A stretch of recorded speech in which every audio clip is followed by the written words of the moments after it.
வணக்கம் நேயர்களே, உள்ளது உள்ளபடி நிகழ்ச்சிக்கு உங்களை வரவேற்பது ஆண்ட்ரூஸ். தரைமேல் பிறக்க வைத்தான், எங்களை தண்ணீரில் பிழைக்க வைத்தான், கரைமேல் இருக்க வைத்தான், பெண்ணீரை கண்ணீரில் துடிக்க வைத்தான். இந்த பாடல் 1964 வெளிவந்த படகோட்டி படத்துல எம்ஜிஆர் அவர்கள் பாடக்கூடிய, பின்னாடி இருந்து நம்ம டி.எம். சௌந்தரராஜன் அவர்களுடைய குரல்ல வெளிவந்த அற்புதமான ஒரு பாடல். இந்த பாடலுடைய வரிகள் நாம கேட்டிருப்போம், ரசிச்சிருக்கோம். அதே மாதிரி பார்த்தோம் அப்படின்னா இன்னைக்கு யதார்த்தமான ஒரு வாழ்க்கையில கடற்கரை ஓரங்கள் இருக்கக்கூடிய நம்ம யதார்த்தமான இருக்கக்கூடிய மக்கள் எல்லாமே ஒரு சந்தோஷமா இருந்தாலும் சரி, சங்கடமா இருந்தாலும் சரி, ஒரு கடற்கரையில போய் நின்னோம் அப்படின்னா அந்த கடலினுடைய அழகை பார்க்கும்போது சந்தோஷமும் இரட்டிப்பாகும், சங்கடம் கரைந்து போகும். இந்த மாதிரியான ஒரு அழகான ஒரு கடற்கரை. ஆனா அந்த கடற்கரையிலும் சரி, அந்த கடலிலும் சரி, அந்த கடற்கரையிலும் இருக்கக்கூடிய அந்த மீனவர்கள் அப்படின்னு சொல்லக்கூடிய வாழ்க்கை மிகப்பெரிய கேள்விக்குறியாகி கொண்டிருக்கிறது. அதுவும் குறிப்பாக இந்திய மீனவர்கள், இன்னும் குறிப்பாக தமிழக மீனவர்கள் என்று எடுத்துக் கொள்ளலாம். குறிப்பா இலங்கை கடற்படை மீண்டும் தமிழக மீனவர்களை கைது செய்துள்ளது அப்படிங்கிற ஒரு செய்தி அடிக்கடி நாம பார்த்துட்டு இருக்கிறோம். இந்த முறை நாகை மாவட்டத்தைச் சேர்ந்த 108 மீனவர்கள் சிறைப்பிடிக்கப்பட்டுள்ளனர். மீனவர்களுடைய 15 படகுகளும் பறிமுதல் செய்யப்பட்டுள்ளன. நேற்று கோடியக்கரை அருகே மீன்பிடித்துக் கொண்டிருந்த 300 மீனவர்களை கைது செய்த கடற்படையினர் பின்னர் அவர்களில் 108 பேரை மட்டும் சிறைப்பிடித்து தலைமன்னாருக்கு அழைத்துச் சென்றுள்ளனர். இதுவரை இலங்கை கடற்படையினரால் 400க்கும் மேற்பட்ட மீனவர்கள் சுட்டுக் கொல்லப்பட்டுள்ளனர். 1000த்திற்கும் மேற்பட்டோர் காயமடைந்துள்ளனர். பல லட்சம் ரூபாய் மதிப்புடைய படகுகள் பறிமுதல் செய்யப்பட்டுள்ளன. மீனவர்கள் கைது செய்யப்படுவதும் அவர்களை விடுவிக்க வலியுறுத்தி போராட்டங்கள் நடத்துவதும் தொடர் துயரங்களாகவே உள்ளன. தமிழக மீனவர்களுக்கு விடிவுதான் எப்போது? இது பற்றி நாம் இன்றைய உள்ளது உள்ளபடி நிகழ்ச்சியில் பேச காத்திருக்கிறோம். ஒரு சிறிய செய்தி தொகுப்பை இப்போது பார்க்கலாம்.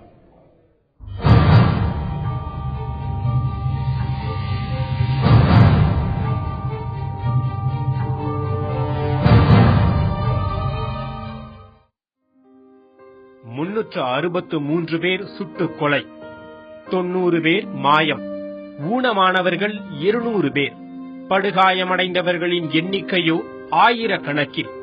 இது ஏதோ போரினால் பாதிக்கப்பட்டவர்களின் புள்ளி விவரம் அல்ல, இலங்கை கடற்படையால் பாதிக்கப்பட்ட தமிழக மீனவர்களின் புள்ளி விவரம். 1983 ஆண்டில் தொடங்கியது தமிழக மீனவர்கள் மீதான இலங்கை படையின் தாக்குதல். கடந்த 30 ஆண்டு காலமாக துப்பாக்கிச் சூடு, இரும்பு கம்பியால் தாக்குவது, நிர்வாணப்படுத்துவது, சிறைபிடிக்கப்படுவது என தமிழக மீனவர்கள் அனுபவித்த துயரங்களும் அனுபவித்துக் கொண்டிருக்கும் கொடுமைகளும் கொஞ்சம் நஞ்சமல்ல. மீன்பிடி சாதனங்களை சேதப்படுத்துவது, படகுகளை உடைப்பது, அவற்றை கடலில் மூழ்கடிப்பது என இலங்கையின் அட்டூழியங்களை பட்டியலிட்டால் தலை சுற்றத்தான் செய்கிறது. நேற்றும் கூட 35 விசைப்படகுகளில் கடலுக்கு மீன்பிடிக்கச் சென்ற நாகை மீனவர்கள் 300க்கும் மேற்பட்டோரை சிறைபிடித்த இலங்கை கடற்படையினர் அவர்களில் 108 பேரை கைது செய்து அவர்களிடமிருந்த 15 விசைப்படகுகளையும் பறிமுதல் செய்துள்ளனர். இதனையடுத்து மீனவர்கள் தலைமன்னாருக்கு கொண்டு செல்லப்பட்டுள்ளனர். இத்தகவலை அறிந்த நாகை மீனவர்கள் கொந்தளித்தனர். மத்திய அரசும் மாநில அரசும் உடனடியாக இந்த விவகாரத்தில் தலையிடக் கோரி காலவரையற்ற வேலை நிறுத்த போராட்டத்தில் ஈடுபட்டுள்ளனர். இதுபோன்ற போராட்டங்கள் பலமுறை நடத்தியும் தாங்கள் வைத்த கோரிக்கைகள் எதுவும் நிறைவேறவில்லை. இனியாவது இலங்கை சிறையில் வாடி தவிக்கும் மீனவர்களை மீட்க மத்திய மாநில அரசுகள் விரைந்து நடவடிக்கை எடுக்குமா, இல்லை மீனவர்களின் வாழ்வாதாரம் கொஞ்சம் கொஞ்சமாக அழிக்கப்படுமா? நெற்கதியாய் நிற்கும் மீனவர்களுக்கு வேறு என்னதான் வழி?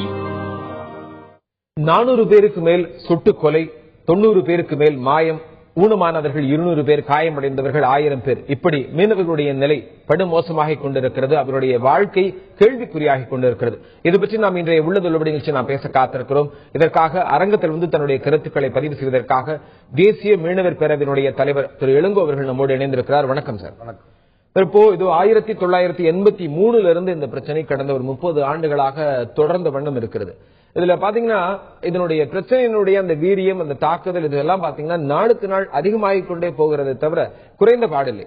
ஏன்னா தொடக்கத்தில் இருந்த பிரச்சனைங்கிறது வேற, அதுக்கு அடுத்து வரக்கூடிய பிரச்சனை வேற. இப்ப சமீப காலமாக செய்தித்தாள் வாசிக்கிற எல்லாத்துக்குமே, தொலைக்காட்சியில் செய்திகள் பார்க்கிற எல்லாத்துக்குமே இது தினசரி செய்தியாக இல்ல 2 நாளைக்கு ஒரு முறை வரக்கூடிய செய்தியாக போய்கிட்டு இருக்கு.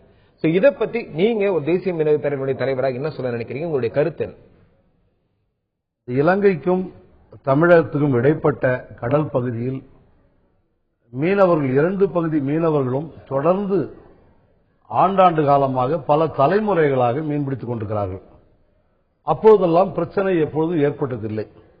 1983ஆம் ஆண்டில் இலங்கையில் அவர்கள் நாட்டில் உள்நாட்டு பிரச்சனை ஏற்பட்ட பிறகு அவர்கள் தமிழகத்திலிருந்து மீன்பிடிக்க செல்லக்கூடியவர்களை தவறான ஒரு கண்ணோட்டத்தில் பார்க்க தொடங்கினார்கள். அதன் விளைவுதான் இன்றைக்கு தொடர்ச்சியாக தமிழகத்தினுடைய மீனவர்கள், குறிப்பாக தமிழகத்தினுடைய நாகை மாவட்டம், ராமநாதபுரம் மாவட்டம், தஞ்சை, திருவாரூர், புதுக்கோட்டை மாவட்டங்களை சார்ந்த மீனவர்களும், புதுச்சேரி மாநிலம் காரைக்கால் பகுதியை சார்ந்த மீனவர்களும், இந்த 6 மாவட்ட மீனவர்கள் தொடர்ந்து இன்னலுக்கு ஆளாய் கொண்டிருக்கிறார்கள். அவருடைய விசைப்படகுகள் அடித்து நொறுக்கப்படுவதும், மீனவர்கள் கைது செய்யப்படுவதும், மீனவர்கள் சுட்டுக் கொலை செய்யப்படுவதும், மீன்பிடி வலைகள் அறுத்து எறியப்படுவதும், படகுகள் நாசப்படுத்தப்படுவதும், அவர்கள் இப்படி கடுமையான ஒரு காட்டுமிராண்டித்தனமான தாக்குதல்கள் கூட பல நேரங்களில் உள்ளாகியிருக்கிறார்கள். அவர்களை தவறான வழியில் செய்ய சொல்லி எல்லாம் தூண்டி அதை ரசித்துக் கொண்டிருக்கக்கூடிய அந்த இலங்கை கடற்படை ஏன் இதை செய்கிறது என்று எங்களால் புரிந்து கொள்ள இயலவில்லை. மனிதாபிமானமற்ற முறையில் அவர்கள் நடந்து கொண்டிருக்கிறார்கள். இதுவரை 800 பேர் தமிழகத்தை சார்ந்த மீனவர்கள் சுட்டுக் கொல்லப்பட்டிருக்கிறார்கள். சுமார் 2000 பேர் உடல் ஊனமாக்கப்பட்டிருக்கிறார்கள். அந்த 800 பேர்களுடைய குடும்பங்கள் இன்றைக்கு நட்டாற்றில் நின்று கொண்டிருக்கிறது. அவருடைய குழந்தைகளுக்கு நல்ல படிப்பு இல்லை, அவர்களுக்கு சரியான உணவு இல்லை, உடை இல்லை, மாற்று துணி இல்லை, எதுவுமே இல்லாத ஒரு சூழ்நிலை. அதே போன்று குடும்ப தலைவனை இழந்து அந்த உடல் ஊனமாக்கப்பட்டு பரிதவித்துக் கொண்டிருக்கூடிய அந்த மீனவர்கள் நிலையும் மிக பரிதாபத்துக்குரியது. இதற்கு ஒரு தீர்வு காண வேண்டும் என்பதற்குத்தான் எங்களுடைய தலையாய கடமை. அதற்கான முயற்சிகள் நாங்கள் தொடர்ந்து ஈடுபட்டு வந்திருக்கோம். கண்டிப்பாக இந்த ஒரு சூழல்ல இந்த எல்லை தாண்டுதல், அதுவும் குறிப்பா பார்த்தோம் அப்படின்னா நிலத்தை விட நீரில் எல்லை தாண்டுவது அப்படிங்கிற பிரச்சனை உலக நாடுகள்ல எல்லா இடங்களிலுமே நாம அங்கங்க இந்த மாதிரியான ஒரு தகவலை பார்க்கணும், செய்தியை பார்க்க முடியுது.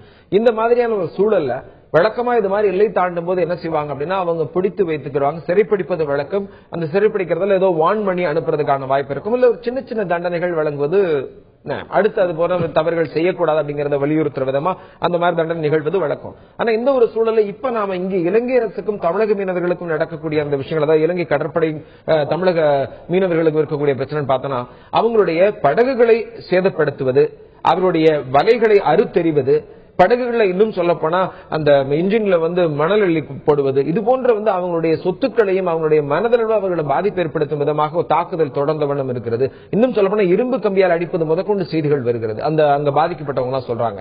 இதை பத்தி உங்களுடைய கருத்து என்ன? நிச்சயமாக நிலப்பகுதியில் எல்லை தாண்டுவது என்பதற்கு ஒரு எல்லை கோடு இருக்கும். ஒவ்வொரு நாட்டுக்கும் இடைப்பட்ட பகுதியில், 2 நாடுகளுக்கு இடைப்பட்ட பகுதியில் எல்லை கோடு இருக்கும்.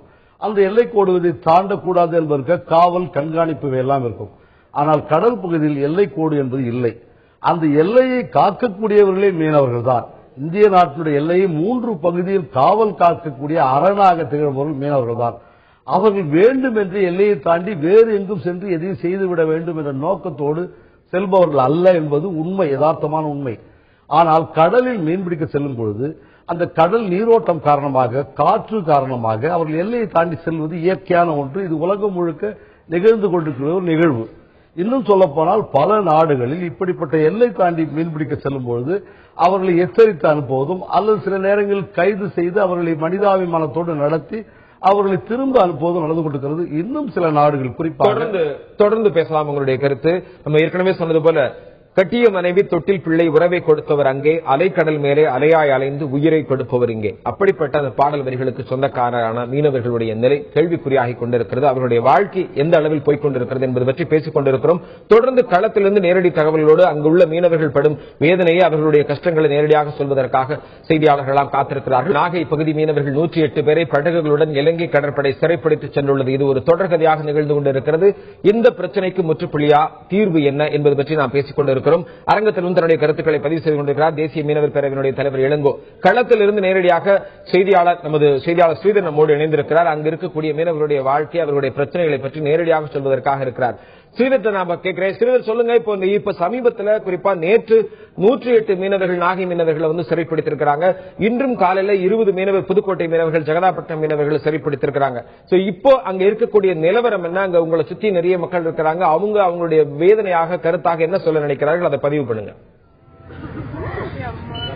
நிச்சயமாக, அதாவது பாத்தீங்கன்னா தமிழகத்தில் உள்ள கடலோர மாவட்டங்களில் பாத்தீங்கன்னா நாகப்பட்டினம், கடலூர், காரைக்கால், ராமேஸ்வரம், புதுக்கோட்டை இப்படி பல்வேறுபட்ட அந்த மாவட்டங்களில் உள்ள மீனவர்கள் கடலுக்கு மீன்பிடிக்க செல்லும் போது பல்வேறுபட்ட இன்னல்களை அவர்கள் சந்தித்துக் கொண்டிருக்கிறார்கள். குறிப்பாக இது எல்லாமே இலங்கை கடற்படையாலேயே நடத்தப்படுகிறது. இந்த தாக்குதல் சம்பவம் என்பது அதாவது ஒரு குறைந்தபட்சமாக இப்ப சமீபத்தில் பாத்தீங்கன்னா ஒரு 2 வருட காலமாக மீனவர் தாக்குதல் என்பது அதிகரித்திருக்கிறது. குறிப்பாக கடந்த 5 மாதங்களில் காரைக்கால் நாகை மீனவர்கள் மீது தாக்குதல் என்பது அதிகமாக நடந்திருக்கிறது. அதிலும் பாத்தீங்கன்னா கிளிஞ்சல்மேடை சேர்ந்த செண்பகம் என்ற மீனவர் மீது இலங்கை கடற்படை துப்பாக்கிச் சூடு நடத்தியது. அந்த துப்பாக்கிச் சூட்டில் செண்பகம் இடது தோளில் குண்டு பாயப்பட்டு அவர் மிகவும் உயிருக்கு போராடும் சூழ்நிலைக்கு தள்ளப்பட்ட அவருக்கு சென்னையில் அதாவது மருத்துவ ட்ரீட்மெண்ட் எடுத்த பிறகுதான் அவர் உயிர் காப்பாற்றப்பட்டது. இதுபோல எண்ணற்ற மீனவர்கள் இந்த இன்னலுக்கு ஆளாகி வந்தது. அதிலும் குறிப்பாக அக்கரைப்பேட்டை, கீச்சாங்குப்பம், நம்பியாநகர் உள்ளிட்ட மீனவர்கள் இதுபோன்ற இன்னலுக்கு ஆளாகி வருகின்றனர். அது மட்டும் இல்லாமல் நாகை மாவட்டத்தை பொறுத்தவரை இங்கு உள்ள மீனவர்கள் ஒரு விசைப்படகை 50 - 60 லட்சம் ரூபாய்க்கு அதனை உருவாக்கி பல பேரிடம் கடன் வாங்கி அதை கொண்டுதான் கடலில் மீன்பிடித்து அவரது வாழ்வாதாரத்தை இப்போது நடத்தி வருகின்றனர். இந்த சூழ்நிலையில்தான் அதாவது 9ஆம் தேதி நாகப்பட்டினம் துறைமுகத்திலிருந்து மீன்பிடிக்க சென்ற 300க்கும் மேற்பட்ட மீனவர்களை நேற்று அதிகாலை இலங்கை கடற்படை சிறைபிடித்தது. சிறைபிடிக்கப்பட்ட இந்த மீனவர்கள் கெஞ்சி கூத்தாடி உள்ளனர். அதன் பிறகு இவர்கள் விடுவிக்கப்பட்டனர். ஆனால் அதில் இருந்த ஒரு 15 படகுகளையும் 108 மீனவர்கள் அதாவது அக்கரைப்பேட்டை சேர்ந்த மீனவர்களை அவர்கள் சிறைபிடித்து போயிருக்காங்க.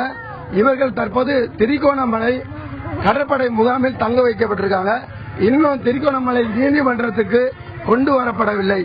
அந்த குடும்பங்கள் தற்போது பெரிய பரிதவிப்புக்குள் உள்ளாயிருக்காங்க. நேற்று முதலே அக்கரைப்பேட்டை மீனவர்கள் இந்த பகுதியில விட்டு போகவே இல்லை. இந்த இடத்துல உணவு கூட இல்லாம தான் இந்த கடும் மழையிலையும் நம்மள்ட்ட அவங்களோட குமுறலை கொட்டுறதுக்காக வந்திருக்காங்க.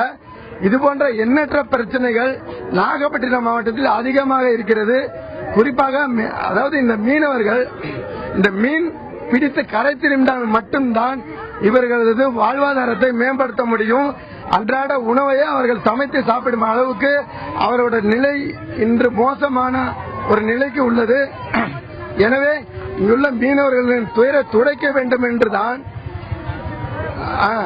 தற்போது நம்மளிடம் பேசுறதுக்காக அக்கரைப்பேட்டையை சேர்ந்த விஜயேந்திரன் என்ற மீனவர்கள் அவர்கிட்ட கேட்போம், உங்களுக்கு எந்த மாதிரியான பிரச்சனைகள்லாம் ஏற்படுது, கடல்ல மீன்பிடிக்கும் போது உள்ள பிரச்சனைகளை அரசு கிட்ட என்ன மாதிரி முன் வச்சு அதை உங்களை தீர்க்கணும்னு நீங்க முடிவெடுத்திருக்கீங்க, அதை பத்தி சொல்லுங்க. இந்த பிரச்சனை இன்னைக்கு நேற்று இல்ல, கிட்டத்தட்ட 25 வருஷமா தொடர்ந்து இந்த சம்பவம் நடந்துட்டு தான் இருக்கு. எங்களோட கூட பிறந்த சகோதரர்கள், சித்தப்பா பெரியப்பா போன்றவர்கள்லாம் இறந்து போயிருக்காங்க. 500க்கும் மேற்பட்டவர்கள் இதுவரைக்கும் இறந்து போயிருக்காங்க. நிறைய பேர் கைகால் ஊனமா இருக்காங்க. எத்தனையோ பெண்கள் தாலி அறுக்கப்பட்டிருக்கு. இது சம்பந்தமா நாங்களும் பல்வேறு முறையில அரசாங்கத்துக்கு எந்தெந்த வகையில எங்களோட ஆர்ப்பாட்டங்களையும் எங்களோட போராட்டங்களையும் தெரிவிக்க முடியுமோ அந்த வகையில தெரிவித்து பார்த்தோம், கோரிக்கை வச்சு பார்த்தோம். பல்வேறு வகையிலையும் சொல்லி எந்த ஒரு நடவடிக்கை இதுவரையிலும் இல்ல. இப்ப தற்சமயமே பார்த்தாக்கா 9ஆம் தேதி கடலுக்கு மீன்பிடிக்க சென்ற எங்களோட விசைப்படகுல 35 படகு இலங்கை கடற்படை கைது செய்து அதுல 20 படகு ரிலீஸ் பண்ணாங்க. 250க்கும் மேற்பட்ட மீனவர்களை பிடித்து சென்று அதுல 105 மீனவர்களை பிடித்து வைத்துட்டு மீதி பேர் ரிலீஸ் பண்ணிருக்காங்க. மீதி பேரை இன்னைக்கு கோர்ட்ல ஆஜர்படுத்த சொல்லியிருக்காங்க. ஆனா நாங்களும் பிரதமர் வரலையும் போய் எங்க விஷயமா முறையிட்டோம். இந்த மாசம் இறுதியில இலங்கை மீனவர்களும் இந்திய மீனவர்களும் பேச்சுவார்த்தை நடத்துறதா அரசாங்கம் எங்களை சொன்னிச்சு. ஆனா நாங்க நம்பி இருந்தோம். ஆனா எல்லாமே பொய். வெளியுறவுத்துறை அமைச்சர் சல்மான் குரேஷி அவர்கள் என்ன சொன்னார்னாக்கா, காமன்வெல்த் மாநாட்டுக்கு இலங்கைக்கு போகும்போது கண்டிப்பா மீனவர் பிரச்சனையா தான் நாங்க பேச போறோம் அப்படின்ற மாதிரி ஒரு பொய்யான ஒரு வாக்குறுதியை கொடுத்துவிட்டு மீனவர் சமுதாயத்தை இன்னைக்கு ஏமாத்திருக்காங்க. இன்னைக்கு நாராயணசாமி மத்திய அமைச்சர் நாராயணசாமி இங்க பாண்டிச்சேரிக்கு வரும்போதெல்லாம் புதுச்சேரிக்கு வரும்போதெல்லாம் மீனவர் பிரச்சனையை தான் பேசுறாரு. மீனவர் நாங்க இலங்கையில பேசிக்கிட்டு இருக்கோம், அரசாங்கத்துல பேசிக்கிட்டு இருக்கோம், கூடிய சீக்கிரம் பேசிடுவோம், உங்களுக்கு எந்த பிரச்சனையும் இருக்காது அப்படின்னு ஒவ்வொரு தடையும் சொல்றாங்க. நாங்களும் அலைஞ்சு எங்களுக்கு எங்களால முடியல. ஆனா நம்பிட்டு இருந்தோம், அரசாங்கத்தை நம்பிட்டு இருந்தோம். இந்த மாசத்துக்குள்ள கண்டிப்பா பேச்சுவார்த்தை நடத்தி நாங்க ஒரு நிம்மதியா தொழில்துறை செய்யலாம்ங்கிற நம்பிக்கையில இருக்கும்போது 9ஆம் தேதி கடலுக்கு மீன் பிடிக்க சென்ற விசைப்படகை பிடித்து 105 பேர் சிறைப்பிடிக்கப்பட்டது. மீண்டும் 15 படகு சிறைப்பிடிக்கப்பட்டிருக்காங்க. அதாவது என்ன சொல்றாங்கன்னா, தொடர்ந்து மத்திய அரசு கிட்ட அவங்க வச்சிருக்க கோரிக்கையெல்லாம் செவிமடுத்து அவங்க கேட்கிறாங்களே தவிர அவர்களுக்கு எந்தவித நடவடிக்கையும் எடுக்கவில்லைன்னு சொல்றாங்க. அதே சமயத்தில் இங்க பாத்தீங்கன்னா கொட்டும் மழையை பொருட்படுத்தாம இங்க அந்த மீனவர்கள் உறவினர்கள் வந்து அந்த இடத்துல நம்மள்ட்ட பேசுறதுக்கா இருக்காங்க. அவங்கள்ட்ட நம்ம கேட்போம். இப்பமா உங்க யாரு இருக்காங்க இலங்கை சிறையில? யாரு இருக்கா இலங்கை சிறையில? இப்ப யாரு சிறைப்பட்டிருக்கா?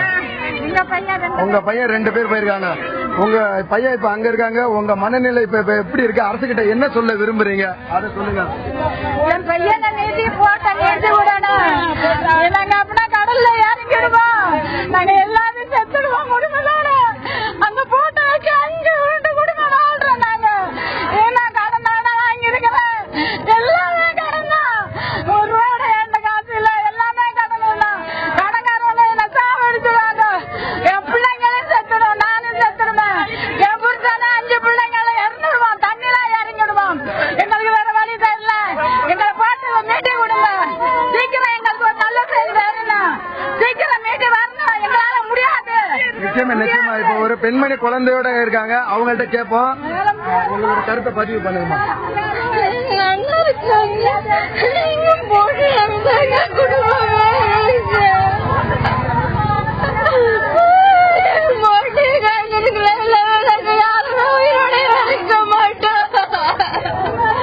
சீக்கிரத்துக்கு எல்லாம் முடிவு விடுவீங்க. முயற்சி பண்ணணும். இல்லாட்டி எங்களால எல்லாருமே கடல்ல தான் குதிச்சிருவோம். சீக்கிரம் விட சொல்லிடுங்க. எங்களால தாக்க முடியல. எங்களால பேசவே முடியல. நிச்சயமா அதுக்கு நடவடிக்கை அரசு எடுக்கும் நம்புவோம். இந்த கொட்டுமலையில மேலும் பல பேர் நம்மளோட இருக்கிறாங்க. அவங்கள்ட்ட பேசுவோம். அக்கரைப்பேட்டையை சேர்ந்த வள்ளி இருக்காங்க. அவங்க தங்களோட கருத்தை பதிவு பண்ணுங்க. அக்கரைப்பேட்டையில இருந்து இந்திரா பேசுறேன். பாருங்க, ஒரு நாளைக்கு நாங்க செத்து பொழைக்கிறோம். செத்து போனா டெய்லியும் 10 போட்டு 5 போட்டு 10 போட்டு 5 போட்டு இப்படியே பிடிச்சி எங்க போட்டு ஃபுல்லா சிறைப்படுச்சு. எங்க மக்கள் அனைத்து பேர் அங்க இருக்கிறாங்க. இன்னைக்கு மத்திய மாநில அரசு உடனடியாக இந்த நடவடிக்கை எடுக்கலாம். நாங்க அனைத்து பேர் கடல்ல இன்னைக்கே குதிச்சிடும். உடனடியாக இன்னைக்கே எங்களோட போட்டுகளை எங்க ஆளுங்களை இங்க வந்துடணும். அப்படியே இந்த புயல் கூட பார்க்க மாட்டோம். நாங்க எல்லாம் கடல்ல குதிச்சிடும். ஏன் நாங்க என்ன கொடுக்கல? நாங்க உலகத்துல 2வது இடத்துல நாங்க மத்திய மாநில அரசுக்கு எங்களோட பணத்தை கட்டுறோம். நீங்க பாருங்க, எங்க தொழில் ஒரு மாசத்துக்கு வந்து நலிவடைஞ்சு போட்டதாக்கா எல்லாமே நீங்க முடங்கு வந்து பேப்பர்ல சொல்றாங்க, டிவில சொல்றாங்க. எங்களுக்கு உடனடியாக நடவடிக்கை. அப்படி இல்லையா அனைத்து பேர் பாருங்க சார். பச்சை குழந்தையெல்லாம் பாருங்க. கொட்டு மலையில பச்சை இதெல்லாம் பாருங்க சார். எல்லாமே நாங்க உடனடியாக நடவடிக்கை. கண்டிப்பாக பக்கத்துல மேலும் மீனவ பெண்மணி இருக்காங்க, ஆளுதிட்டு இருக்காங்க.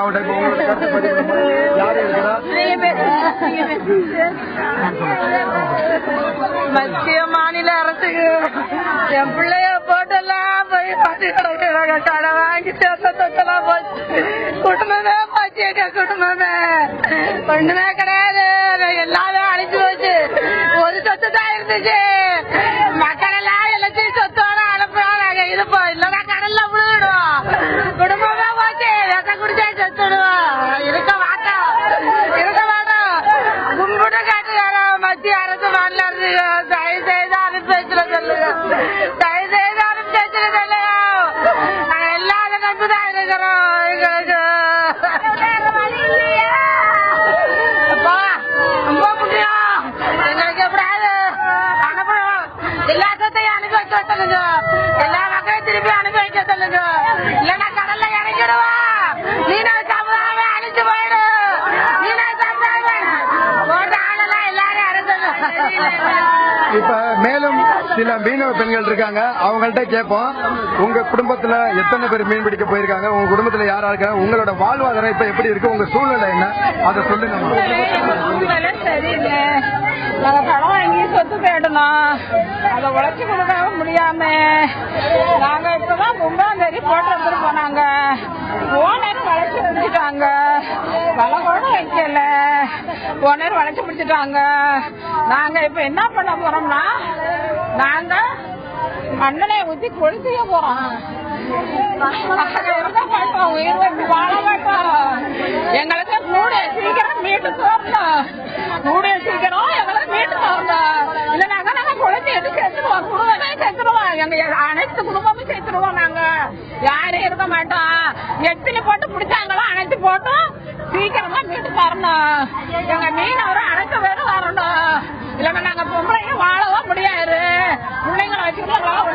நிச்சயமா நிச்சயமா. இப்ப வந்து யாரு மீன் பிடிக்க போயிருக்காங்க, உங்களுக்கு என்ன பிரச்சனை, அந்த பிரச்சனையை வந்து நீங்க வந்து பதிவு பண்ணணுமா? நாங்க எல்லாம் ஆம்பளை எல்லாம் பிள்ளைங்க ஐயா, நாங்க அதுவும் நம்பிதான் நாங்க வாழ்ந்துட்டு இருக்கிறோம். மத்திய அரசு மாநில அரசு எங்க மீனவர் சமுதாயத்தை நீங்க தான் பார்த்து எங்க மீனவர்களுக்கு உதவி செய்யணும். ஆழக்கடல மீன் பிடிக்க படகு இல்லாம எப்படி மீன் பிடிக்க முடியும்? படகு இல்லாம எப்படி மீன் பிடிக்க முடியும்? ஆழக்கடல மீன் பிடிக்க போனா படகு இல்லாம எப்படி போக முடியும்? படகை பிடிச்சா எங்க மீனவர்கள் என்ன ஆகும்? கையால பிடிப்பாங்க, மீன் காலால பிடிப்பாங்க, மேங்கா பிடிப்பாங்க. ஆழக்கடல மீன் பிடிக்க படகு தானே தேவைப்படும். நீங்க பக்கத்துல கப்பா வச்சுக்கிறீங்க, வச்சுக்கிறீங்க, ராக்கெட் வச்சுக்கிறீங்க. நாங்க மீனவர் சமயம் என்ன வச்சுக்கிறோம்? இந்த ஆழக்கடல்ல போய் போட்டு தானே வைக்க முடியும், படகு தானே வைக்க முடியும். இன்னைக்கு மீனா ஒத்த போய் மீன் பிடிச்சா பல ஜாதிகளும் பிழைக்கு. மீன் பிடிக்கலாம் இந்த பல ஜாதிகளும் பட்டு எங்க மீனவர் நம்பி எத்தனை நாடோ எத்தனை நகரமோ எத்தனை உலகமோ ஜெயிச்சு வாழுது எங்க மீனவ சமுதாயத்தால. எங்க மீனவ சமுதாயத்து இலங்கைக்கு கொண்டு இலங்கை இந்த இந்தியாவை இந்த தமிழ்நாட்டை இப்படி எப்பவும் பழிவாங்கிட்டு இருந்தா இந்த இலங்கையை நாங்க என்ன செய்வோம்? நாங்க இலங்கை எதுவும் செய்வோம். இந்த மத்திய அரசு தேவைக்கூடாது, இந்த மாநில தேவைக்கூடாது. எங்களுடைய இலங்கை இந்த மாநில இலங்கை எங்களோட மீனவர் சமுதாயத்தை இந்த அளவுக்கு செயல் வரும்போது எங்க மீனவர் எங்க போகும்? உப்புக்கு பாட்டு கட்டுறான். எங்க மீனவர் ஆம்பளை மேல வெறும் உப்பா தான் விளையுது. அந்த மாதிரி உப்பை வளைச்சு போட்டு இந்த கடல்ல முழுவி நாங்க மீன் பிடிக்கிறோம். எங்களோட படகுகளை இந்த மாதிரி பாடம் செய்யலாமா? இந்த கொடுமை செய்யலாமா?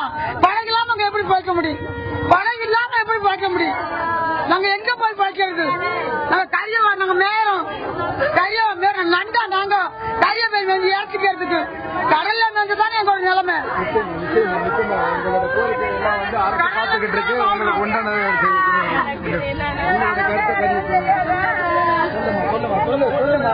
போட்டு ஆளுலாம் வந்துடும், எல்லாரும் வந்துடும், எங்க மக்கள் எல்லாரும் வந்துடும். நாங்களே கடை வாங்கி அதை நம்பிதான் நாங்க பிழைக்கிறோம். புள்ளோலாம் இருக்கிறோம். போட்டு புருஷனுக்குள்ள எல்லாரும் வந்துடணும், புள்ளோலாம் வந்துடணும்.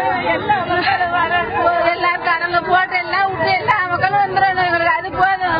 நாங்க அதை நம்பிதான் இருக்கிறோம். நாங்க செத்து போறோம். இல்லைன்னா நாங்க என்ன வச்சுக்கிறோம்? நாங்க எத்தனை பணம்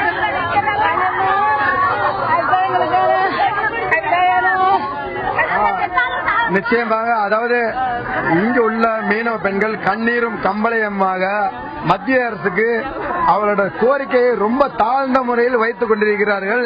இந்த காட்சியை தான் நம்ம பார்த்துக்கிட்டு இருக்கோம். மேலும் கொட்டும் மழையையும் பொருட்படுத்தாமல் இங்கு அக்கரைப்பட்டையைச் சேர்ந்த மீனவ பெண்கள் 100க்கும் மேற்பட்டோர் ஒன்று திரண்டு அவர்கள் தொழில் செய்யக்கூடிய இடத்திலேதான் இந்த நிகழ்வுகள் நடக்கின்றன. தொடர்ந்து பேசலாம். கொட்டும் மழை ஒரு பக்கம், இவர்களுடைய கண்ணீர் இன்னொரு பக்கம். குறிப்பாக தனது பிள்ளையை, தனது சகோதரனை, தனது அண்ணனை, தம்பிய, அப்பாவை, கணவனை இழந்து தவிக்கக்கூடிய பெண்கள் அவர்களுடைய கண்ணீரோடு கதறிய காட்சியை நாம் பார்த்தோம். அது நெஞ்சை உழுக்கக்கூடிய ஒரு காட்சியாக இருந்தது. இந்த காட்சியை பார்க்கும்போது இவங்களுடைய வேதனையை ஒரு வார்த்தையில சொல்லிவிட முடியாது அப்படிங்கிற ஒரு சூழலை அவங்க அவ்வளவு தூரம் உணர்வு பூர்வமா சொல்லிட்டு இருக்காங்க. இவங்களுடைய கண்ணீருக்கு விடை என்ன?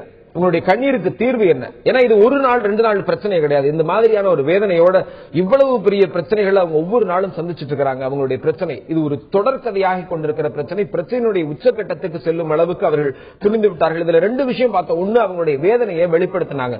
இன்னொன்னு என்ன அப்படின்னா, அவங்களுடைய அடுத்த ஜெனரேஷன் அப்படிங்கிறது ஒரு தவறான வழியில போய்விடுவாங்களோ என்ற ஒரு ஆதங்கத்தையும் ஒரு கோபத்தையும் அவங்க வெளிப்படுத்தினாங்க.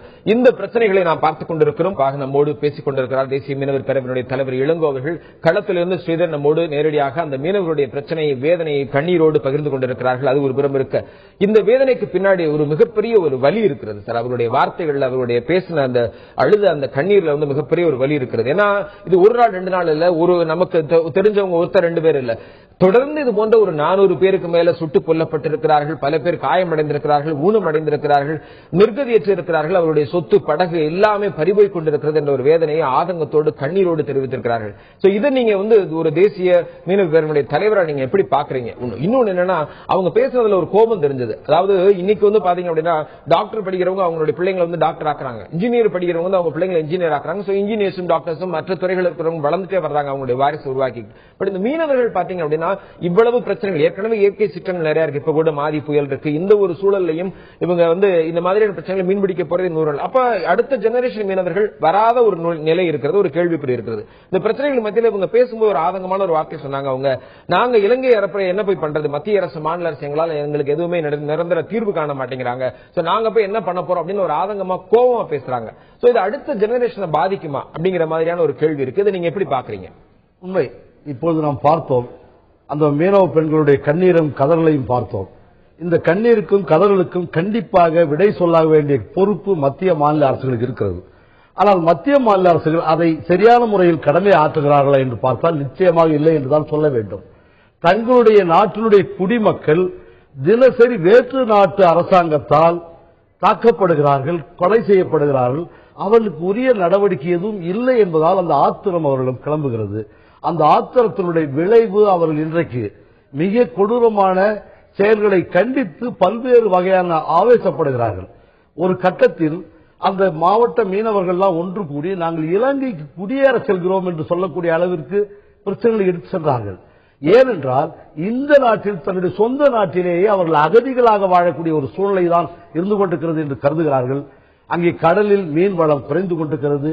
கடலில் மீன்பிடிக்க சென்றால் நிச்சயமாக வருவாயோடு வருமோ அல்லது உயிரோடு வருவோமோ என்று சொல்ல இயலாத ஒரு சூழ்நிலையில் அந்த கடலில் மீன்பிடித்து மட்டுமே தங்கள் வாழ்க்கையை, வாழ்வாதாரத்தை ஆண்டாண்டு காலமாக செய்து கொண்டிருந்த அந்த மீனவர்கள் இன்றைக்கு கொஞ்சம் கொஞ்சமாக வாழ்வு இழந்து கொண்டிருக்கிற காரணத்தினால் அவர்களுக்கு ஆத்திரம் வருகிறது. இந்த ஆத்திரத்தினுடைய விளைவு வட மாநிலங்களில், வடகிழக்கு மாநிலங்களில் அங்கே அந்த மலைவாழ் மக்கள் தங்களுக்கு கிடைக்க வேண்டியதை கிடைக்கவில்லை என்ற ஆத்திரத்தில் தவறான வழிகளில் அவர் சென்று கொண்டிருக்கிறார்கள்.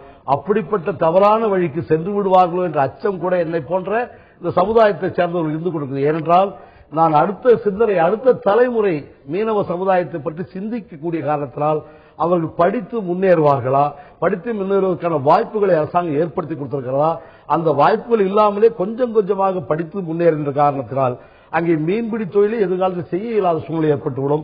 இதனால் சில இளைஞர்கள், நான் பல்வேறு கிராமங்களுக்கு செல்லும்போது பல இளைஞர்கள் என்னிடம் கேட்கிறார்கள், எங்களுக்கு ஆயுதம் கொடுக்க சொல்லுங்கள் என்று கேட்கிறார்கள்.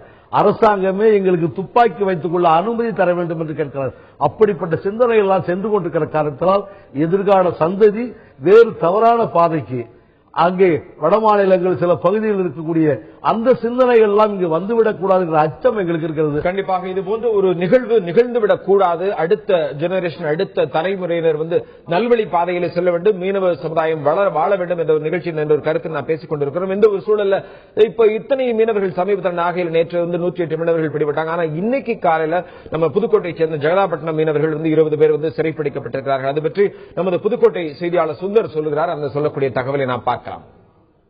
புதுக்கோட்டை மாவட்டம் கோட்டைப்பட்டினம் மற்றும் ஜெகதாப்பட்டினத்திலிருந்து நேற்று முன்தினம் கடலுக்கு சுமார் 480க்கும் மேற்பட்ட விசைப்படகுகளில் 1000க்கும் மேற்பட்ட மீனவர்கள் கடலுக்கு மீன்பிடிக்க சென்றனர்.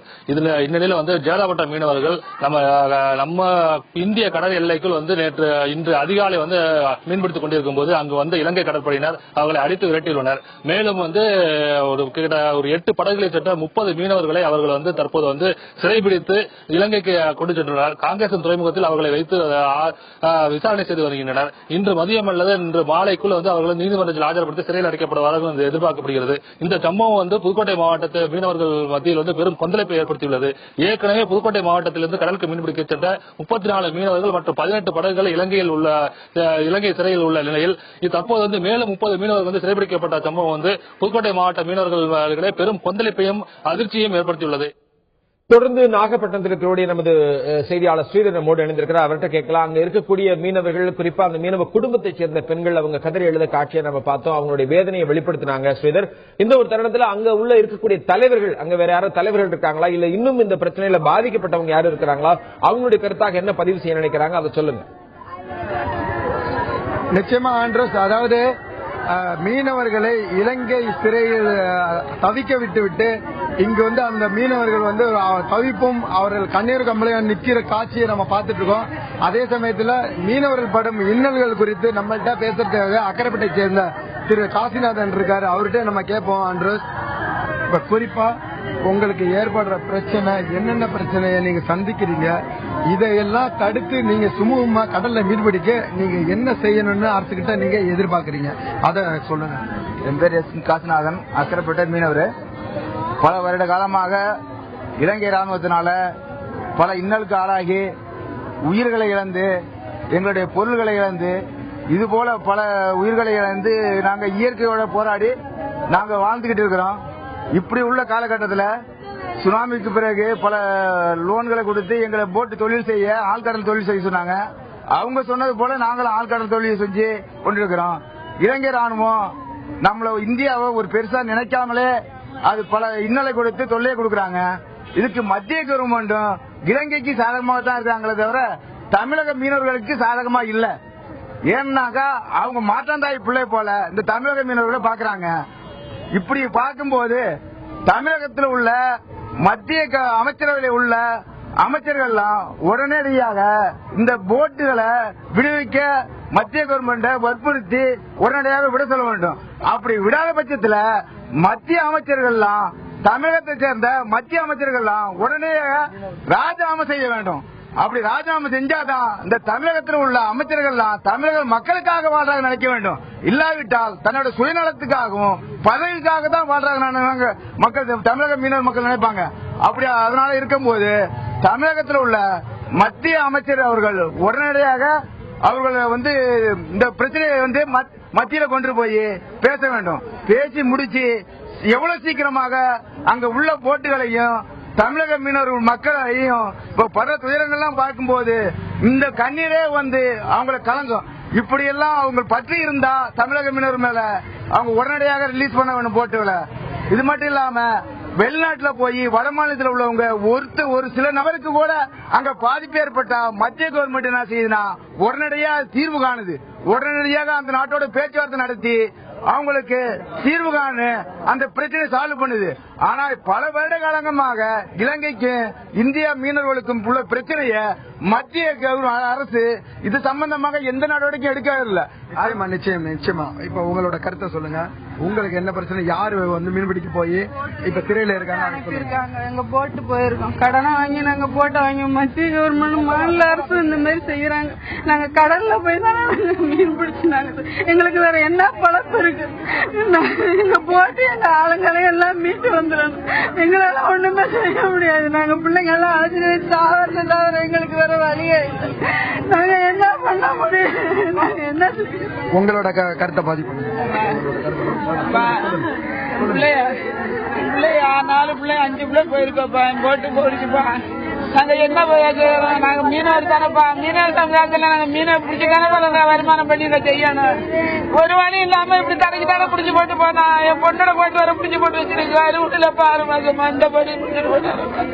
அது எப்படி உயிர் வாழறது? என் பிள்ளை எல்லாம் பிடிச்சு போட்டோம், போட்டு பிடிச்சு போட்டோம். நாங்க எப்படி உயிர் வாழறது? இந்த வரல நாங்க யாருக்காங்க ஏதாச்சும் முட்டை பண்ணி இந்த மத்திய அரசு உணவு பண்ணி எங்களை போட்டு வச்சுட பண்ணி என் பிள்ளைகள்லாம் போட்டு வரணுமா? வரணுமா? எல்லா மக்களும் வரணும்ப்பா, எல்லா மக்களும் வரணும்ப்பா. என் போட்டோலாம் வந்து சேரணும்ப்பா. எல்லாம் பிடிச்சு பிடிச்சு போட்டோம். நாங்க அரை நம்பி தரப்பா நாங்க சாப்பிடுறோம். அரிய பிடிச்சு போட்டோம். என் பிள்ளைங்க ஆச்சு. நாங்க என்ன செய்யறது? என்ன வழியில நாங்க போடுறது? இறங்கி செத்து போடுறோம்ப்பா. நாங்க உலகமா இருக்க மாட்டோம்ப்பா. மீனவர் சமுதாயமா இருக்க மாட்டோம். நாங்க எல்லாம் நம்ம செத்து போயிட்டோம். நாங்க மீனவர் சமுதாயத்துல எல்லாம் பிடிச்சு பிடிச்சி இப்படி இறங்கையில கொண்டு போட்டோம். நாங்க எப்படி நாங்க கொண்டு பிள்ளைங்க நாங்க வாழறது? கொண்டு பிள்ளை வாழறதுக்கு அர்த்தமும் கிடையாது. இந்த கண்ணீர் எல்லாம் எங்க போய் தாக்க முடியாது இல்லையே. நாங்க இந்த மழையில நாட்டு இந்த கண்ணீர் விடுறது எங்க போய் தாக்க முடியாது இல்லையே. என் மக்கள் எல்லாம் இந்த மாதிரி எல்லாம் பறி வாங்குறாங்கள. நிச்சயமா ஆண்ட்ரோஸ் 4 குழந்தைகளை, அதாவது 4 மகன்களை பெற்ற தாய் தன்னுடைய மகனை தவிக்க விட்டு கதறும் காட்சியை பார்த்து கொண்டிருக்கிறோம். அதே சமயத்தில் அதாவது மீன்பிடிக்க சென்று இலங்கை மீனவர்களால் துன்புறுத்தப்பட்ட மீனவரும் இங்க இருக்கிறார். அவர் அங்க பட்ட கஷ்டத்தை எல்லாம் இப்ப நம்மள்ட்ட வந்து சொல்ல போறாரு. அதை நம்ம கேட்போம். இப்ப நீங்க உங்களை சிறைபிடிக்க படும் பொழுது அங்க இருக்கும் இலங்கை கடற்படை உங்களை என்ன மாதிரியான துன்புறுத்தலுக்கு ஆளாக்குனாங்க, உங்களோட விசைப்படைகளை எந்த மாதிரி சேதப்படுத்தி இருக்காங்க, அது குறித்து ஏற்கனவே எங்களுக்கு வந்து சுனாமிக்கு முன்னாடி போட்டு ஜெயலலிதா வந்து ஸ்ரீலங்கா மாட்டி இருக்கு. அதுக்கு வந்து எங்களுக்கு வந்து 3 மாசமா சிறையில் அடைச்சிருந்தாங்க. ஆனா அந்த போட்டு விடுவிக்கல. போட்டு அங்கேயே உள்ள போயிடுச்சு.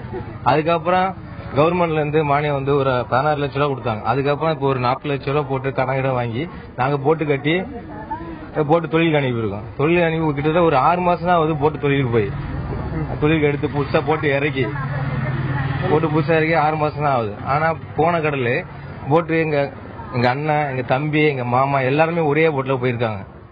அது வந்து போட்டு மத்திய கவர்மெண்ட் பேசி உடனடியாக போட்டு ஆளுங்களையும் விடுவிக்க வேண்டும் சொல்லிட்டு நான் கேட்டுருக்கேன். உங்களுக்கு அதாவது நீங்க சிறையில இருக்கும் போதெல்லாம் என்ன மாதிரியான துன்புறுத்தலுக்கு ஆளாகிறீங்க அதை பத்தி சொல்லுங்க.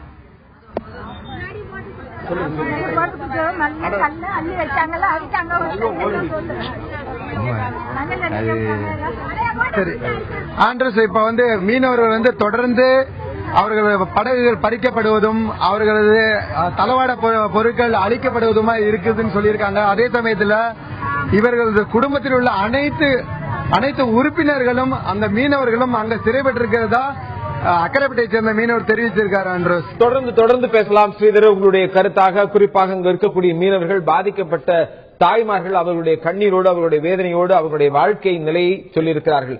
இந்த ஒரு நிலையில பார்க்கும்போது சார், இந்த பிரச்சனை வந்து ஒரு தொடர் பிரச்சனையாக நடந்து கொண்டே இருக்கிறது. செய்தித்தாள்ல பார்க்கும்போது கூட இதனுடைய வலி தெரியல. ஆனா இப்ப நேரடியா அந்த பெண்கள் வந்து கண்ணீரோடு, இன்னும் கொட்டும் மழையோடு அவங்க கண்ணீரோடு அழுது வேதனையோடு தன்னுடைய கருத்துக்களை, தன்னுடைய சங்கடத்தை, வேதனையை பகிர்ந்துகிட்ட விதம் பாத்தீங்க அப்படின்னா பார்ப்போர் நெஞ்சையெல்லாம் முழுக்கிய ஒரு காட்சியாக இருந்தது. இதை பார்த்துக்கிட்டும் இதுக்கு அடுத்து வந்து நீங்க இப்ப என்ன மாதிரியான நடவடிக்கைகள் எடுத்துட்டு இருக்கீங்க? ஏன்னா இந்த பிரச்சனைக்கு ஒரு தீர்வு அப்படிங்கறத நோக்கி நீங்க தலைவருங்கிறதுனால கேட்கிறேன். நான் வேற என்னென்ன முயற்சிகள் மேற்கொண்டு இருக்கீங்க? இப்ப சமயத்துல 2 வாரத்துக்கு முன்னாடி கூட டெல்லியில போய் மீட் பண்றதுக்கு, அந்த பேச்சுவார்த்தை நடத்துவதற்குண்டான ஒரு முயற்சி நடந்தது. அந்த முயற்சியை பத்தி சொல்லுங்க. இந்த தொடர் கதையாக நடந்து கொண்டிருக்கூடிய இந்த நிகழ்வுகள் ஒரு தடுத்து நிறுத்தப்பட வேண்டும். மீனவர்கள் சுமூகமாக மீன்பிடிக்க வேண்டும். ஆண்டாண்டு காலமாக தலைமுறையாக அவர்கள் மீன்பிடித்து வந்த அந்த பகுதியில் மீன்பிடிக்க வேண்டும் என்பதற்காக நாங்கள் முயற்சிகளை மேற்கொண்டோம். தேசிய மீனவர் பேரனுடைய அகில இந்திய நிர்வாகிகளோடு 6 மாவட்டங்களை சார்ந்த அந்த பஞ்சாயத்தார்கள் அடங்கிய அந்த மாவட்ட பஞ்சாயத்தினுடைய பிரதிநிதிகளை அழைத்து சென்று டெல்லியில் கடந்த மாதம் 12ஆம் தேதி அன்றைக்கு வெளியுறவுத்துறை அமைச்சர் அவர்களை சந்தித்தோம். சுமார் 1 மணி நேரம் அவரிடம் விளக்கமாக சொன்னோம். அவர்களும் அதை புரிந்து கொண்டார்கள். நாங்கள் கேட்டதெல்லாம், இப்பொழுது இலங்கை சிறையில் உள்ள தமிழக மீனவர்கள் உடனடியாக விடுவிக்கப்பட வேண்டும். இலங்கை அரசின் பொறுப்பில் உள்ள அவர்கள் பறிமுதல் செய்து வைத்துள்ள 41 விசைப்படகுகள், அன்றைய தினத்தில் 41 விசைப்படகுகள் விடுவிக்கப்பட வேண்டும். சென்னையில் பேச்சுவார்த்தை நடத்தப்பட வேண்டும். அந்த பேச்சுவார்த்தையில் 2 தரப்பு தமிழக மீனவர்களும் இலங்கை மீனவர்கள் கலந்து கொள்ள வேண்டும். இலங்கை அரசு, இந்திய அரசு, தமிழக அரசு, புதுச்சேரி அரசு இவையெல்லாம் பங்கேற்க வேண்டும் என்று கேட்டோம். அந்த பேச்சுவார்த்தை டிசம்பர் மாதம் மத்தியில் வைத்துக் கொள்ளுங்கள். ஏனென்றால் தமிழகத்தினுடைய முதலமைச்சர் அவர்கள் டிசம்பர் மாதம் மத்தியில் வைத்துக் கொள்ள சொல்லி ஆலோசனை சொல்லியிருக்கார். அதே தேதியில் வைத்தால் எல்லாம் சுமூகமாக நடக்கும் என்று சொன்னோம். அவரும் அதை ஏற்றுக்கொண்டார்கள். உடனடியாக பத்திரிகையாளர்களை அழைத்து அதை சொன்னார்கள். நாங்களும் இந்த கடந்த 1 மாத காலமாக இந்த பேச்சுவார்த்தைக்கு ஏற்பாடு செய்வார்கள் என்று எதிர்பார்த்தோம். ஆனால் அந்த பேச்சுவார்த்தை ஏற்பாடு செய்யவில்லை. இதற்கிடையில் எங்களுக்கு கிடைத்த தகவல், நம்ம இந்திய அரசுடைய வெளியுறவுத்துறை அமைச்சர் இலங்கைக்கு சென்ற போது அங்கு உள்ள ஆட்சி அதிகாரத்தில் உள்ளவர்களோடு பேசி இந்த பிரச்சனைகளுக்கெல்லாம் அவர்கள் சுமூகமான ஒரு தீர்வு காணுவதற்கு ஒத்துக்கொண்டிருக்கிறார்கள் தகவல் கிடைத்தது.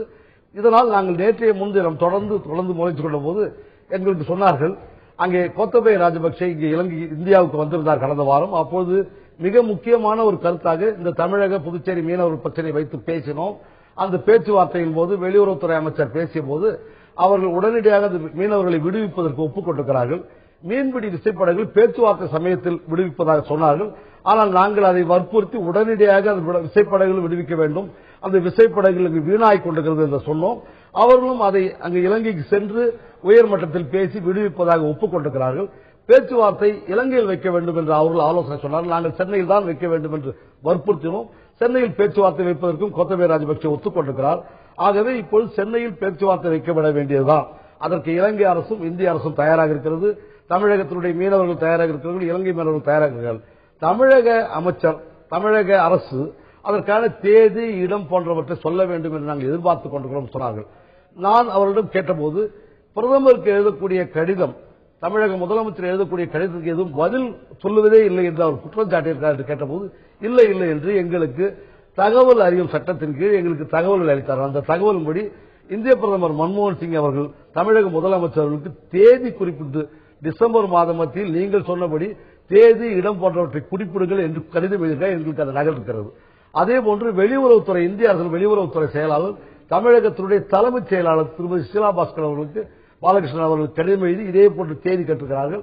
இந்திய அரசாங்கத்தினுடைய மீன்பிடி அமைச்சகத்தை சார்ந்த, அதாவது விவசாய அமைச்சகத்தை சார்ந்த செயலாளர் அவர்கள் தமிழகத்தினுடைய மீன்பிடித்துறை செயலாளருக்கு கடிதம் எழுதி இது சம்பந்தமாக, இந்த பேச்சுவார்த்தை சம்பந்தமாக இன்டர் மினிஸ்டரியல் மீட்டிங் எப்பொழுது வைத்துக் கொள்ளார்கள் இப்படி எல்லாம் சொல்லி கூட தமிழகத்திலிருந்து தான் எங்களுக்கு பதில் வரவில்லை என்று சொல்லியிருக்கார்கள்.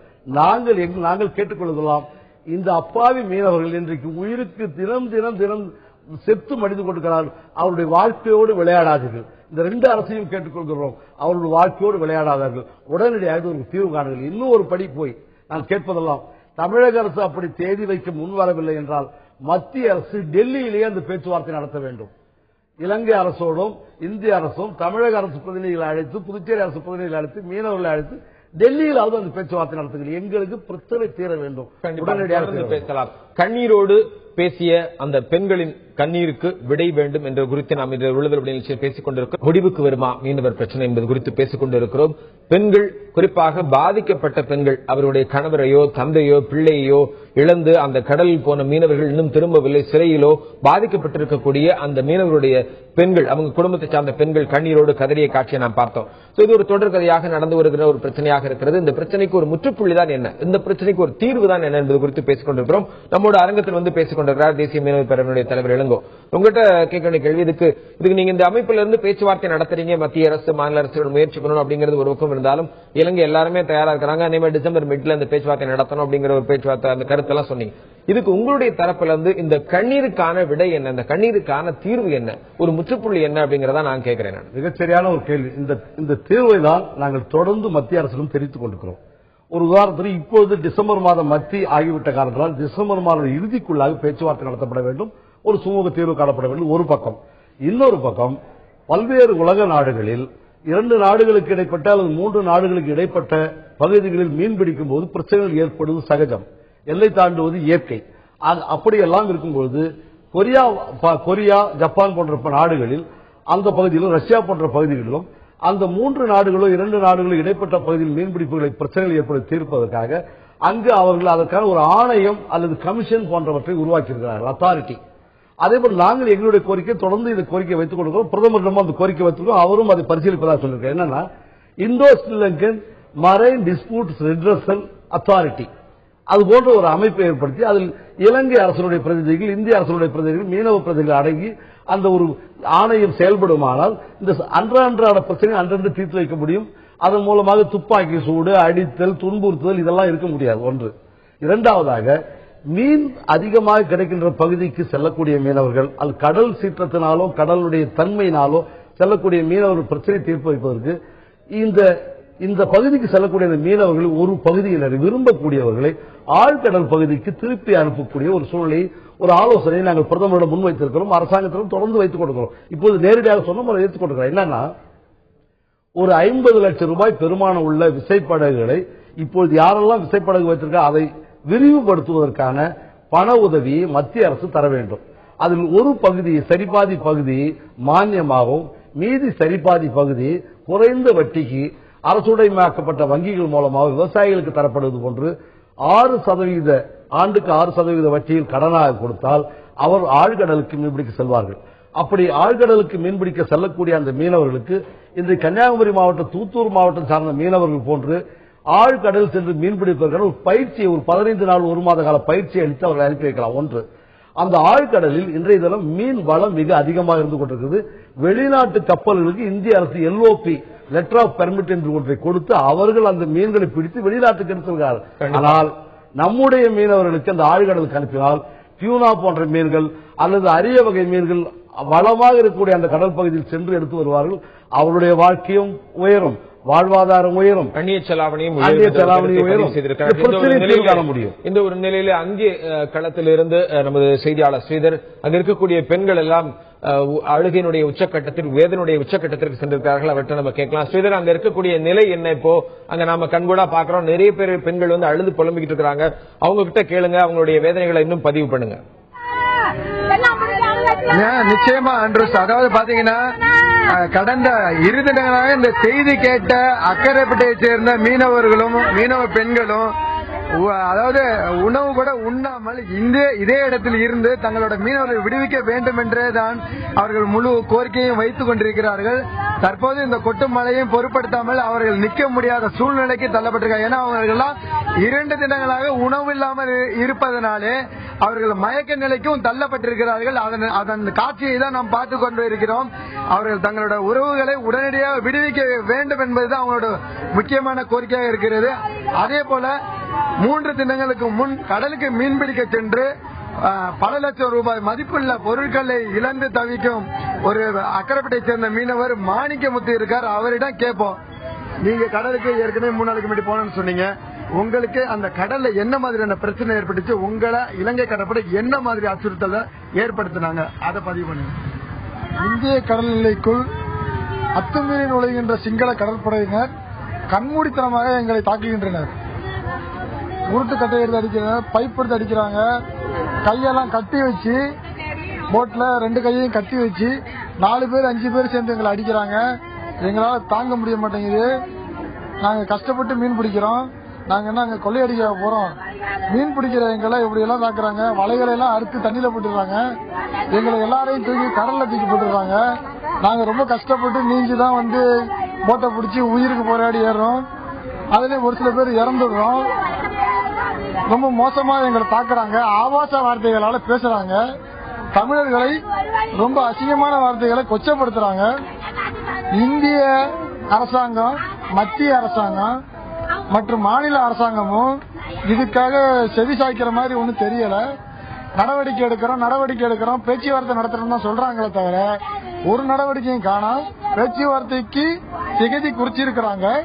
அப்படி தேதி குறிச்சிருக்கிற நேரத்தில் இந்த 1 வாரம் 10 நாளைக்குள்ள இப்படி வந்து 30 போட்டு 40 போட்டு பிடிக்கிறது, 200 மீனவர்களை 300 மீனவர்களை கைது செய்யறது, எதற்காக இது மாதிரி செய்யறாங்கன்னு தெரியல. அவங்களுக்கு ஒரு சப்போர்ட்டுக்காக செய்யறாங்களா, ஒரு பேச்சுவார்த்தைக்காக எங்கள்கிட்ட இவ்வளவு பேர் பிடிபட்டு இருக்கிறாங்க, எங்கள்கிட்ட இத்தனை மீனவர்கள் அத்துமீறி நுழையிறாங்கன்னு காமிக்கிறதுக்காக இது மாதிரி செய்யறாங்களான்னு தெரியல. இது வந்து அவங்களுடைய சூழ்ச்சியான்னு கூட தெரியல. இந்த சூழ்ச்சியில இந்திய அரசாங்கமும் இந்திய மீனவர்கள் பேச்சுவார்த்தை போற மீனவர்கள் விழுந்துடக்கூடாது. இங்க அனைத்து மக்களும் வந்து எல்லாம் அழுதுகிட்டு புலம்பிட்டு கிடக்கிறோம். எல்லாம் கடனை வாங்கி நாங்க சொத்து தேடி வச்சிருக்கிறோம். எல்லா மீனவர்களும் கடன்காரங்க தான். பாருங்க எப்படி இருக்கிறாங்கன்னு. சரி, உங்களுக்கு 3 நாளைக்கு முன்னாடி கடல்ல இலங்கை கடற்படை தாக்குதலை பத்தி சொல்லுங்க. ரொம்ப மோசமா அடிக்கிறாங்க. அடிச்சு தூக்கி தண்ணியில போட்டாங்க. காத்துலயும் மழையிலையும் நாங்க கடல்ல வந்து போட்ல மீன் பிடிக்கிறதே எங்களுக்கு பெரிய போராட்டம். இதுல அவங்க தாக்குதல் ரொம்ப மோசமான தாக்குதல். 4 பேர் 5 பேர் சேர்ந்துட்டு எங்களை கட்டி வச்சு அடிக்கிறாங்க. இதெல்லாம் ரொம்ப மோசமான தாக்குதலா இருக்கு. துப்பாக்கி முனையில எங்களை அடிக்கிறாங்க. எங்களால ஒண்ணுமே செய்ய முடியல. நிச்சயமா ஒரு மீனவ பெண்மணி இருக்காங்க, அவட்ட கேட்போம், உங்களுக்கு உள்ள பிரச்சனை உங்க குடும்பம் என்னன்னு சொல்லுங்கம்மா. கையில எங்களுக்கு எந்த காசும் இல்ல சாமி. எங்களோட நகை எல்லாத்தையும் வாங்கிதான் அளவு வச்சுதான் 50 லட்சத்துக்கு போட்டு கொண்டு போயிருக்காங்க.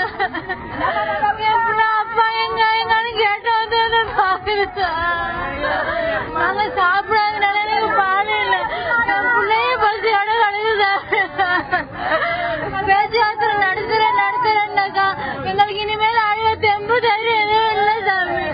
நாங்களும் கடலோட எங்க பிள்ளையோட போய் விழுந்துடுறோம். கடங்காரங்களுக்கு எங்களால பதில் சொல்ல முடியாது. எங்க புருஷனை போட்டு உடனடியா வந்தாகணும். 2 நாள் 3 நாள் எடுத்துட்டு பண்ணாங்க. எங்களோட உயிரோட அது வரைக்கும் இருக்க முடியாது. எங்களுக்கு அலுவலகத்துக்கு தெம்பு இல்ல. எங்களுக்கு சோறு தண்ணி இல்லாம நாங்க பட்டியோட அழுவிட்டு இருக்கிறோம். இதுக்கு உடனடியா மத்திய அரசாங்கம் தீர்வு காணி கொடுக்கணும். உங்களோட கருத்தை பதிவு பண்ணுங்க. என் பேர் சுமதி சார்.